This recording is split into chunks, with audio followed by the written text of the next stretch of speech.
Como é bom voltar para o Mato Grosso, né? A gente vem aqui desde o final dos anos 90. O primeiro projeto que eu vim em Rondonópolis foi em 2000. E a gente, cada vez que está no MT, encontra os clientes, os amigos. Lugar que tem largura, tem fundura e principalmente tem gente empreendedora, né? Então isso é diferente mesmo. E hoje é a primeira vez que eu vou falar assim, para um público um pouco maior depois da história da pandemia. Assim, né? Eu não sei, ô Ed, mudou quantas vezes a data do evento? Foi 2 vezes, né? Era para 2 vezes mudou, tal, é tentativa, imagine que fuzuê, marca, vai, e aí depois desmarca, tal. E sabe que todo mundo aprendeu muito com a pandemia, foi muito maluco tudo o que aconteceu, esse negócio da pandemia. Mas um dos meus aprendizados tem a perceber o quanto cada um de nós é diferente. Vocês vão concordar comigo. Logo que começou o negócio de não cumprimentar mais, você tem que só o cotovelo, não é? Lembra do cotovelo? Teve a época do cotovelo, do soquinho. O soquinho ainda é um problema, porque você não sabe se a pessoa ainda está no soquinho, você fica... Mas teve a época do cotovelo, não teve? Você chegava no cotovelo. E aí eu comecei a reparar que algumas pessoas sempre usavam máscara, às vezes 2 máscaras, dava o soquinho de distante, ou fazia op, né? Não chegava perto. Tem um cara que trabalha no nosso escritório, que quando ele vai abrir a porta do banheiro, ele pegava a camiseta e abria a porta do banheiro com a camiseta, com 2 máscaras e só op.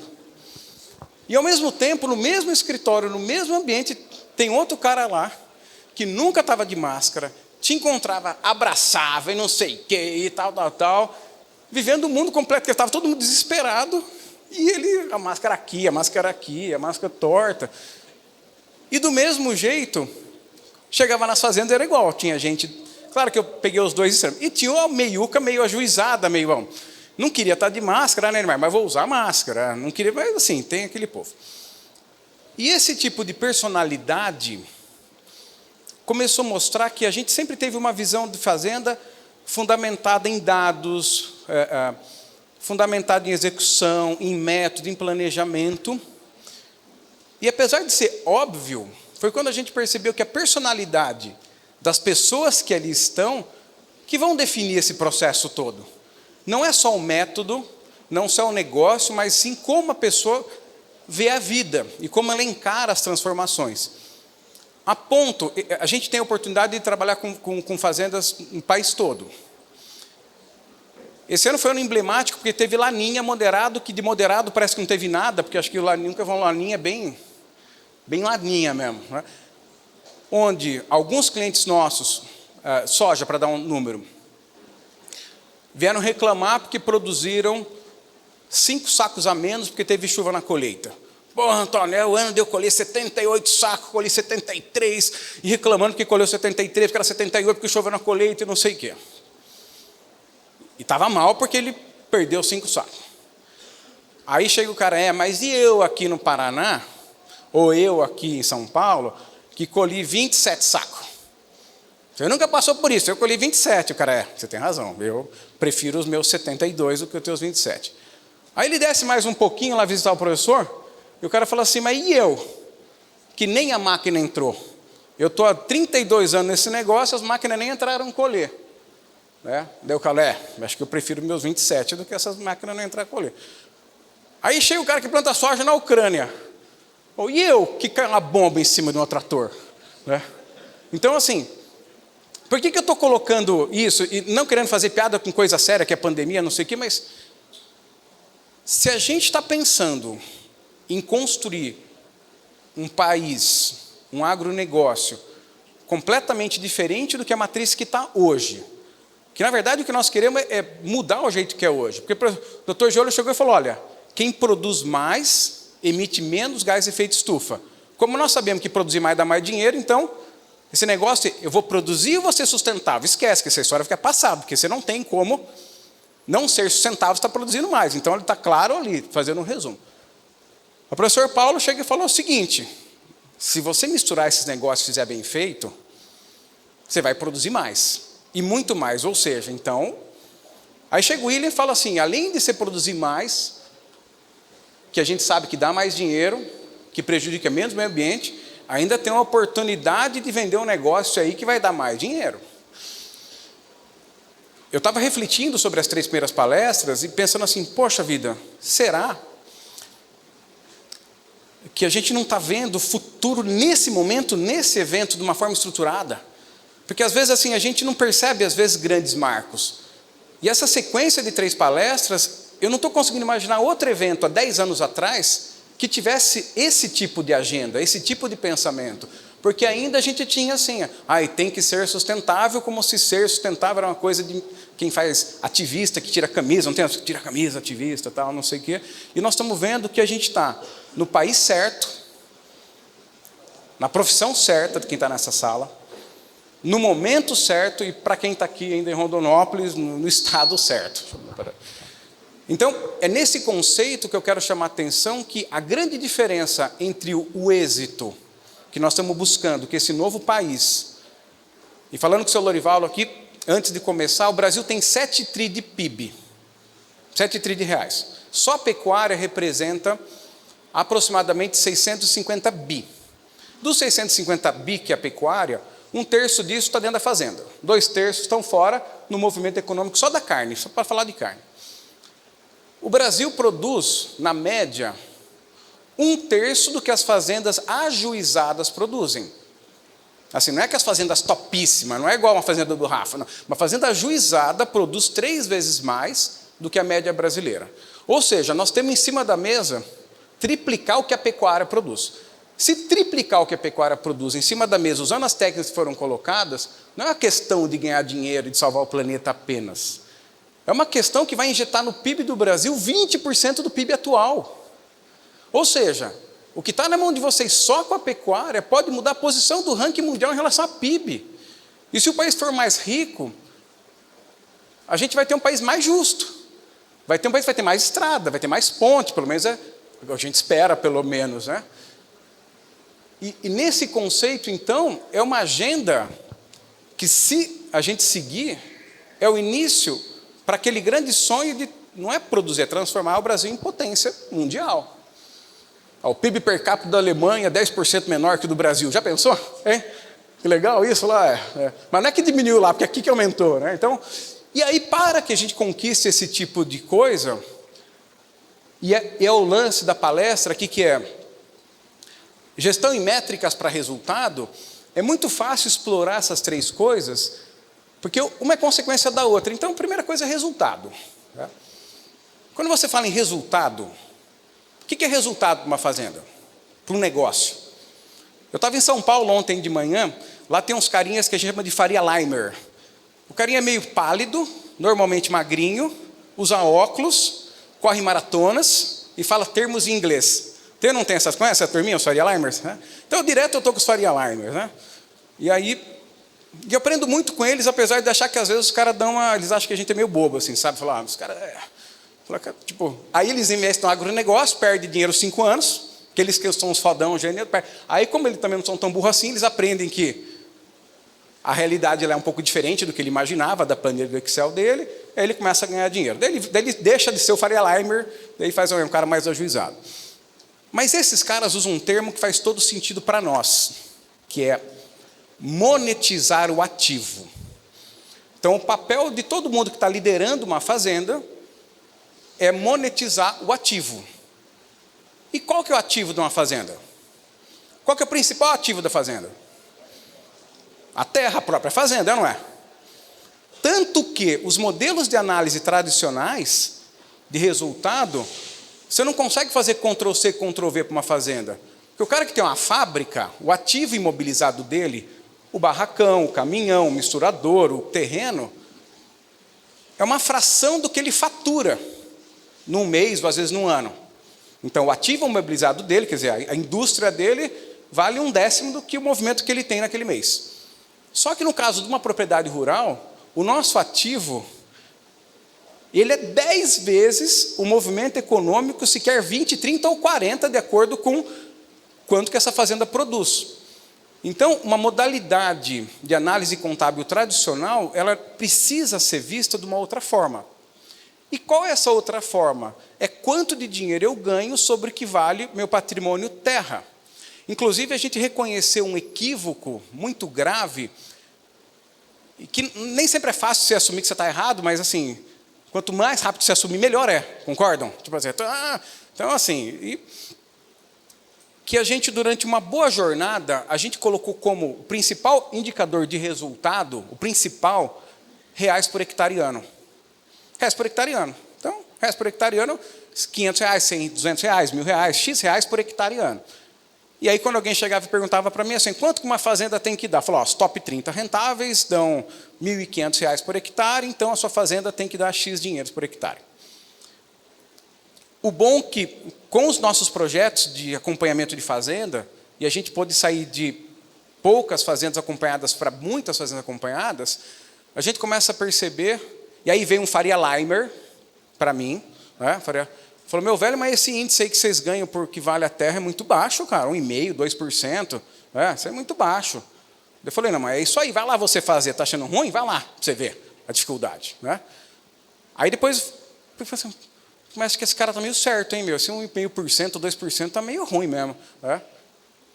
Daí que a gente se permite. E aí a gente começou a analisar os nossos resultados e percebeu que o grande indicador de resultado é o percentual sobre o que vale a terra. A terra valoriza no Brasil 10,47%, só ano passado valorizou 34,5% os nossos clientes, mas ninguém paga a conta com valorização de ativo terra. Eu vou mandar aqui minha terra, você paga a conta com dinheiro. Então eu preciso gerar resultado ou caixa desse negócio. E o principal resultado desse negócio é o resultado pelo que vale a terra.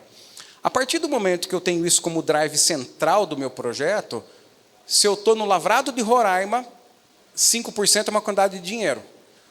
Se eu estou no entorno de Rondonópolis, 5% é uma outra quantidade de dinheiro. Se eu estou em Ribeirão Preto, 5% é uma outra quantidade de dinheiro. E para entregar essa quantidade de dinheiro, e naturalmente respeitando todos os processos que foram falados até aqui, eu tenho projetos distintos, projetos técnicos distintos. E a partir desse momento, então, eu parto de uma jornada onde o papel de cada um que está aqui hoje é olhar para o valor da propriedade.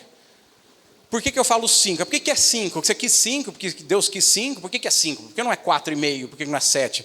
Na verdade, existe um negócio chamado intervalo de alta densidade na estatística, aí é a vantagem de ter um monte de fazenda, que as melhores propriedades, em 9 anos de análise, não são 20, viu, professor, como a de vocês lá, nós são só 9, né, mas lá tem até uma pesquisa maior que 20 anos, não tem? Na pesquisa, professor Paulo. Então, assim, você tem décadas, mas o intervalo de alta densidade é de 4 a 6. Nós temos fazenda no Paraná que vale 120 mil hectares, que entrega 6% do que ela vale com pecuária. Então, assim, o que eu quero dizer é que existe protocolo técnico para entregar determinados resultados. E que esse mesmo... Falta 15 minutos, eu falei 15 minutos. Ah, bom. Eu falei, meu Deus, eu estou... Né? Então, mas vai dar, tá? Tudo isso estava planejado, tá, gente, essa conversa. Tá? Não é história. Senão o Ed vai falar, pô, o cara atrasou, não chamo mais. Né? E aí, quando a gente tem essa linha de trabalho, onde primeiro eu me baseio nessa quantidade de dinheiro que representa 5, que esse intervalo de alta densidade de 4 a 6, e muitas vezes em fazendas de Pantanal a gente chega em 8,5%, 9%, por umas situações óbvias, porque você tem uma terra menos valorizada, né? Você passa a construir e pensar um projeto de uma nova forma.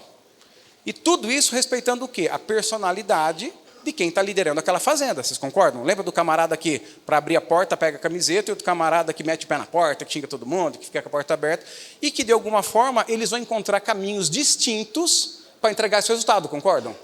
Tem gente que se joga num projeto. E, às vezes, quem sai na chuva toma raio de vez em quando, não é? E tem gente que entra no projeto de uma forma muito mais estruturada. Só que ele vai mais lento.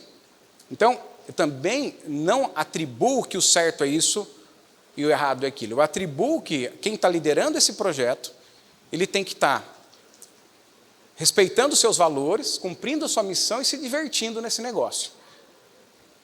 E os 5% que ele entregou de resultado, que hoje é 1,5 e vai demorar 8 anos para chegar em 5, ele está testando uma hipótese e tiro na lua primeiro, é o prêmio por fazer bem feito. Então, o resultado financeiro, ele é o sinal e não o final. Entenderam? Assim, então, não é o dinheiro como o alvo, é o dinheiro como consequência de você ter índices maravilhosos. Então, que nós vamos falar de métrica daqui a pouco. Então, esse resultado, que é a história do Faria Limer lá, que é monetizar ativo, e são 2 ativos. Claro, eu falei da terra, que é o principal. Alguém fala, não, mas Antônio, mas eu opero em arrendamento. Tenho muitos arrendamentos. Qual que é o ativo principal do camarada que está no arrendamento? O gado, é ou não é? Então, você tem que monetizar teu ativo gado, e nesse caso, nível próximo a 20% ao ano. E aí, eu vou chegar para o Ed, por exemplo, e falar assim, Ed, quero ganhar 5% do que vale a minha fazenda. Me dá uma ideia boa. Então, a nossa atuação técnica não é mais quero aumentar a produção, quero aumentar o GMD, quero diminuir o desembolso. Eu quero um projeto que envolve tudo isso, que eu chegue em determinado resultado. Muito bem. Agora que a gente entendeu a história do resultado, a gente começa a olhar para outra característica, que é gestão. O que é gestão, né? Pega no dicionário, gestão é administrar, reger, conduzir, empreender e um monte de... Aí você vai indo para o jeito mais sertanejo de analisar a gestão, que acho que é a nossa forma que a gente gosta de ver, que não é simplório, que simples e simplório são coisas diferentes, né? E não é simplista, que fazer gestão é fazer de tudo para bater meta. Ou seja, fazer gestão é acompanhar se está acontecendo aquilo que eu queria que acontecesse. E principalmente agir. Porque se eu só acompanhar se está acontecendo aquilo que eu queria que acontecesse e não fizer nada, eu estou monitorando. Perceberam a diferença entre monitorar e gerenciar? E se eu só anoto tudo o que acontece na fazenda e nem comparo com o que era para acontecer, eu só estou controlando. Controlar é uma coisa, monitorar é outra coisa e gerenciar é outra coisa. Porque, então, o controle faz com que eu tenha monitoramento, porque assim, era para eu ter 3% de mortalidade de bezerro e eu estou com 3,4%. Se eu não fizer nada, eu só monitorei e sei que está ruim. Mas quando eu tomei uma atitude em cima daquele número, eu estou gerenciando. Então, quando eu entendo que esse processo de gestão, para ele estar funcionando dentro de uma fazenda, existem alguns indicadores que, assim, Antônio, simplifica. Se você chegar numa empresa, aqui nós estamos falando de fazenda, naturalmente, que é o nosso dia a dia. Qual é o maior indicador que ali tem gestão? Um previsto realizado do financeiro. Você tem orçado realizado do financeiro? Tenho. Então, beleza, dá um abraço, foto para o Instagram. Não, porque aqui a gente controla tudo, porque a gente usa tecnologia, porque aqui a gente inova, porque aqui a gente isso, porque aqui a gente isso, porque a gente aquilo. Né? Mas não tem fechamento mensal. Mas não tem análise trimestral. Mas não tem fluxo de caixa previsto. Então, assim, então não tem gestão. Porque o processo, verdadeiramente, ele é fundamentado em 3 aspectos. O primeiro é ter projeto. E eu vou confessar uma coisa para vocês agora. Assim, fazia tempo que eu queria ter coragem para confessar isso, mas hoje eu tive. Não sei o que deu hoje. Acho que é o que eu travei na igreja lá, hoje deu a coragem, né? É verdade, eu fui ler na igreja, tinha regozijo na leitura, eu não consegui. Eu travei, foi péssimo, mas essa é outra história. Né? E aí, esses dias eu reformei a cozinha da minha casa. Foi a cozinha. Aí chegou a arquiteta que fez o projeto da reforma da cozinha. A arquiteta foi lá, eu e a minha esposa, com o projeto da reforma da cozinha. Aí eu fiquei olhando, minha esposa falou assim, o que você tem? Eu falei, eu nunca fiz um projeto para uma fazenda com a profundidade que ela fez o projeto da nossa cozinha. Vocês entenderam? A menina entregou um projeto para a reforma da cozinha dela. E entre nós, eu trabalho com esse negócio de fazer projeto para a fazenda.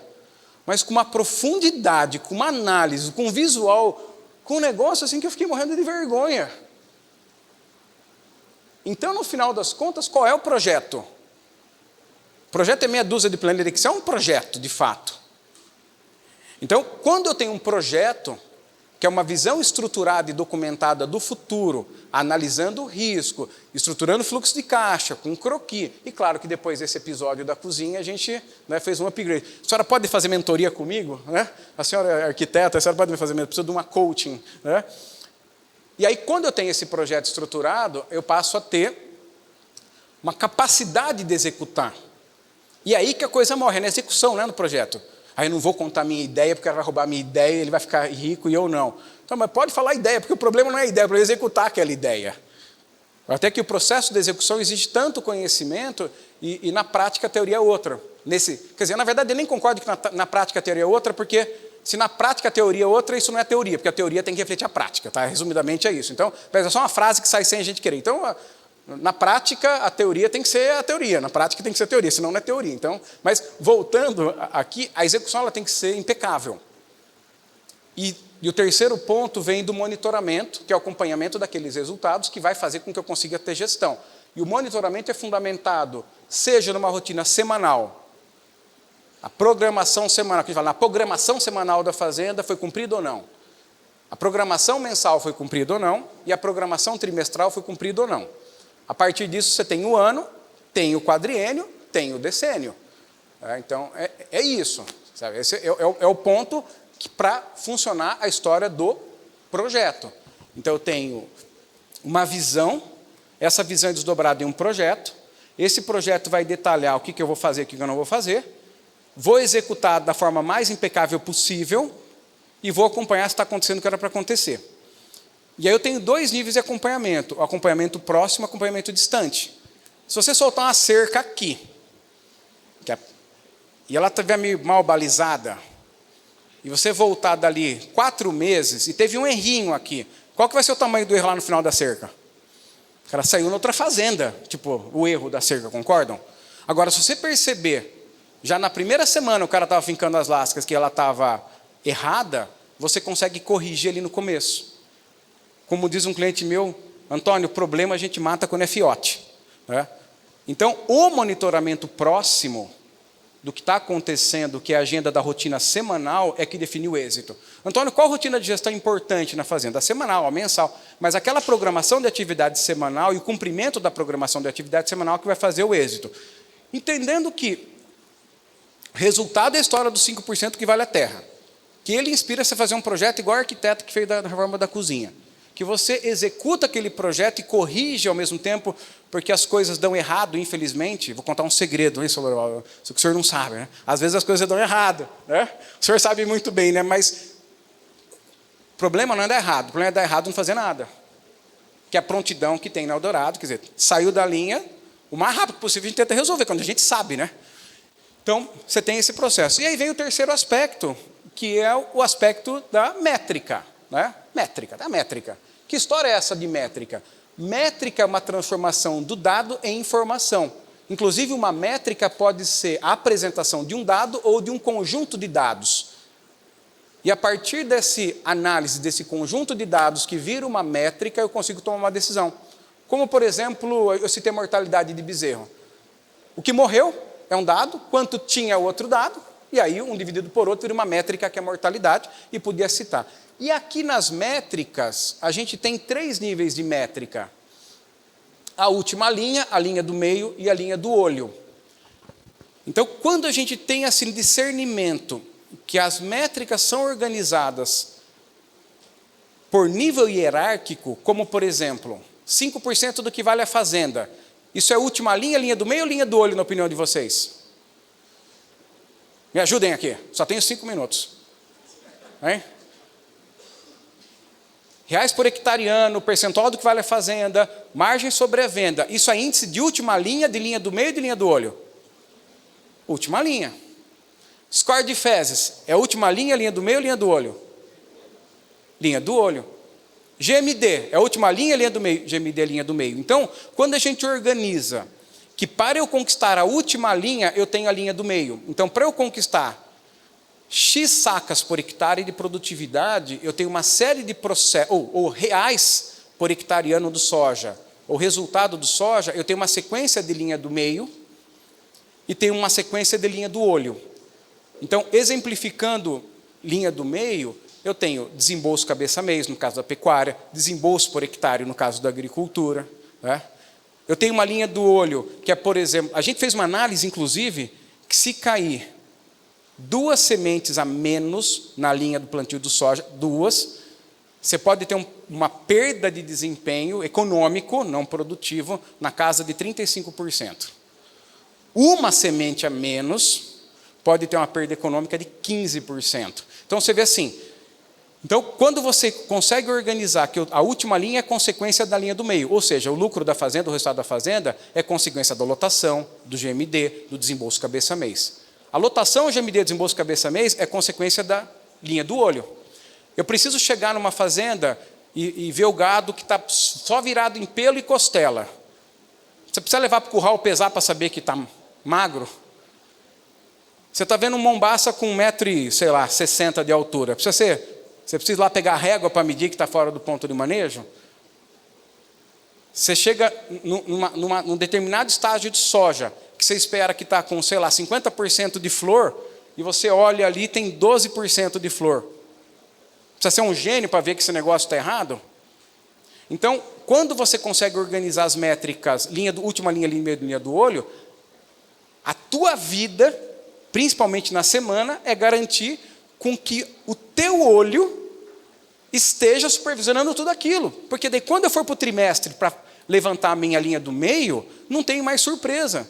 Vocês entenderam a organização? E se eu atender todas as metas da linha do meio, o que vai acontecer com a última linha?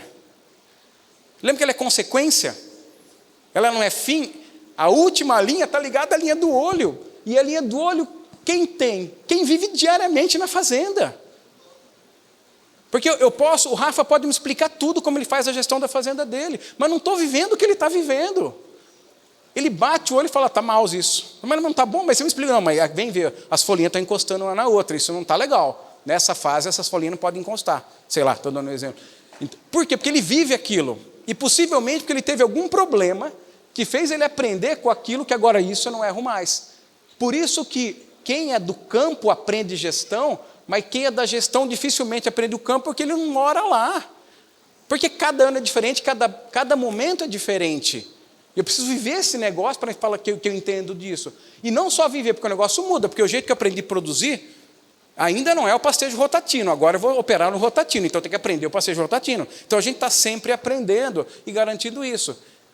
E caminhando para o final, antes que entre em colapso, desespero e ataque a plaquinha em mim, isso aqui é o intervalo de distribuição de resultado de fazenda com integração e sem integração. Tá? A linha cor-de-rosa são as fazendas com integração. E a linha azul são as fazendas sem integração. Aqui tem 600 e poucas propriedades avaliadas. Percebam comigo uma coisa, vocês estão vendo bastante... e aqui são reais, tá? Reais por hectare. Conforme vai para lá, aumenta reais por hectare. E conforme vem para cá, abaixo do zero, são reais a menos por hectare o prejuízo. Sei que está ruim para quem está no fundão aí, não é a turma do fundão, hein, Maurício? Turma do fundão. Mas aqui na frente, quem está sentado aqui na frente no gargarejo, vai perceber que cor que está aparecendo ali nas fazendas com prejuízo de 2.500 hectares. Rosa ou azul? Rosa. Ou seja, não é vermelho, mas está rosa. Eu pedi para a programação mudar, mas não está na prioridade mudar a cor desse gráfico, né? Mas tudo bem. Né? Tem outras prioridades, né, Rafa? Rafa sabe. Né? E depois, o que estão vendo depois? A linha rosa. Ou seja, as que mais ganham são fazendas... Se eu chegasse aqui e falasse assim, pessoal, as fazendas que mais ganham usam integração lavoura-pecuária. Seria legal, não seria? Mas é o seguinte, as que mais perdem também. Claro que tem muito mais rosa para cá do que para lá, mas significa que esse troço exige conhecimento, exige gestão, exige muito trabalho e não é para qualquer um. E aí, quando a gente fala não é para qualquer um, existe um negócio chamado efeito Dunning-Kruger. O que é esse negócio de efeito Dunning-Kruger? Alguém só tem certeza absoluta sobre um tema quando ele não conhece o tema profundamente. Sabe aquela certeza que só ignorante pode ter? Já viram isso? Que quem conhece do assunto não teria nunca aquela certeza absoluta. Tem ou não tem? Uma vez eu fui em São Paulo, vou contar essa última. Tá?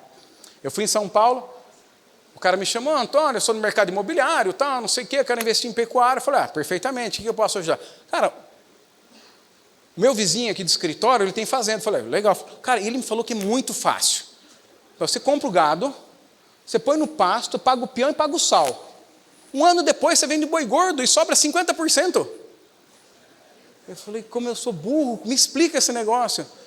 Mas ele falou com uma convicção, mas uma convicção tão plena daquilo, que eu não sabia se eu era o idiota ou se ele estava mal informado. Né? Falei, meu Deus, mas é só o sal. E compra o gado e o sal, e peão, cara, e peão baratinho. Aí põe um peão lá, caralho. Falei assim, puta merda, vai com Deus, né? Tipo, porque ele estava justamente aqui do, eu sei tudo. É ou não é? Cara, integração é assim, vai para lavoura, só não economiza no calcário, compra umas máquinas boas, não precisa ser nova, planta lá, entendeu? Se chover, cara, 70 sacos.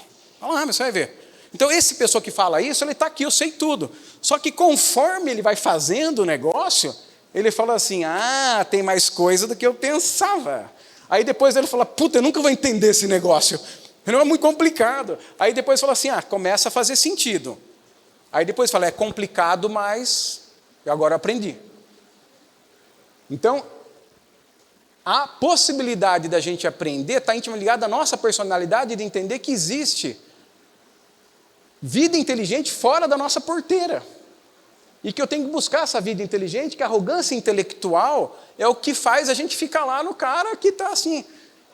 Tanto que, só que se eu tirar esse ano, a última, não essa safra desse do ano anterior, sabe a média de resultado das fazendas de soja que a gente monitora desde 2012? 5 sacos por hectare. Porque soja, vou sobrar 20, vou sobrar 25, sobrou 5 sacos. Aí esse ano foi o melhorzinho, foi para 8 sacos por hectare. Mas como que o cara paga 12 de arrendamento? Não sei. Paga 20 de arrendamento. Essa safrinha tem que entregar tudo, porque o soja não paga esse arrendamento, quando você vai para a conta mesmo. Claro que essa é a média, mas daí você vai para os caras que são mais sabidos, tal, que entenderam esse negócio, e aí perceberam que eles vão aprendendo, e o mais legal, ao contrário daquele primeiro, o cara que mais sabe, ele sabe aqui, ó, o conhecimento dele. Mas a percepção de quanto ele sabe está mais baixa. Perceberam que inverteu? Então, assim, esse camarada que sobra 4 pau por hectare na soja, ou que sobra 3.800 na pecuária, ele sempre acha que ele sabe menos do que ele acha. E esse é o modelo do melhorar sempre. Esse é o modelo de aprender a aprender. Esse é o modelo de testar as hipóteses que eu falei para o Tiago, que toda fazenda tem que ter um módulo tiro na lua, que é o módulo onde você está aprendendo ali. E para que, com isso, a gente consiga, no caso da turma que está na soja, integração, sobrar foi maior, na última, os top 30, quer dizer, a média foi 16, mas 27, né? Os melhores, mas 20 sacos é o número que sobra na média dos top 25, nesse caso, de soja, e que para eu ganhar os mesmos 20 sacos de soja com a pecuária, eu preciso criar condição para ter 2,7 UA de média, criar condição para produzir 25,4 arrobas. Eu não fixei no percentual da terra, fixei no dinheiro. Tá? Eu tenho que criar a condição, e aqui, mas não é o 75 que você defendeu? Quando você está nesse nível, você tem 55 de taxa de desfrute. Ou seja, para ter isso no ciclo completo, você tem fêmea jovem entrando. Eu não falo mais precocinha, risquei precocinha da minha lista. O que não é, tem 14 meses, é tardia, já decidi, pronto. Né? O pessoal reclama um pouco, mas demora um pouco para a gente entender, mas depois vê que é assim. Então eu não preciso mais ter o 78 de taxa de desmame, porque agora eu tenho fêmeas entrando mais jovem no meu sistema, então está tudo legal, está funcionando assim. Opero com uma margem sobre a venda de 41%, gasto R$ 107 por cabeça mês e deixo 401 quilos de bezerro por hectare, além de 560 gramas de MD global, para uma determinada fazenda de ciclo completo, para dar os mesmos 20 sacos de soja, caso ela esteja numa situação de integração que vai garantir isso. E aí vem, por que a gente faz integração? Porque eu quero exercer uma hipótese que aumente minha produção, que reduza meus custos, que produza de forma sustentável, que traga um novo desafio para mim e para a minha equipe, e que me leve a chegar onde eu quero chegar. E eu sei que entregar esse tipo de número fica um pouco mais simples quando eu tenho sistemas integrados, e rotatino, e uma visão sanitária estruturada, e gestão. Até porque, no final das contas, quem que é o profissional herói que vocês conhecem? Quem que é herói? Pensa em herói, quem é herói? Produtor rural é herói. Mas além do produtor rural, quem mais é herói? Bombeiro. Vou falar do bombeiro primeiro. Por que o bombeiro é herói? Porque ele morre para salvar vidas. Para o bombeiro salvar vidas, Guilherme, o que ele tem que saber fazer? Tem que saber apagar fogo. É só apagar fogo que ele tem que saber? Não, ele tem que saber isolar um acidente, ele tem que saber pegar o doente, ele tem que desengasgar o menino que comeu a moeda, não tem? Então, para o bombeiro ser o herói, ele tem que dominar um conjunto de habilidades que, quando somadas, faz ele... Né? E é por isso que vocês são heróis. Porque não é só saber de boi, não é só saber de vaca, não é só saber de solo, é saber de soja, de trator, de mancal de grade, né? De secador, é ou não é? De estratégia tributária, de fluxo de caixa previsto. E pude usar todo o tempo aqui do Rafa falando as outras coisas. Então, é assim que a gente vê. E que o que mais motiva o ser humano é poder saber que amanhã a gente vai estar melhor do que hoje. E estar amanhã melhor do que hoje. E lembrar que esse processo, essa vitória, é um processo, é um passo a passo. E a gente tem que seguir caminhando nessa direção. Então pensar grande, começar pequeno e crescer rápido nesse negócio, tá joia? Gente, parabéns pelo evento, obrigado, Ed, um abraço, valeu.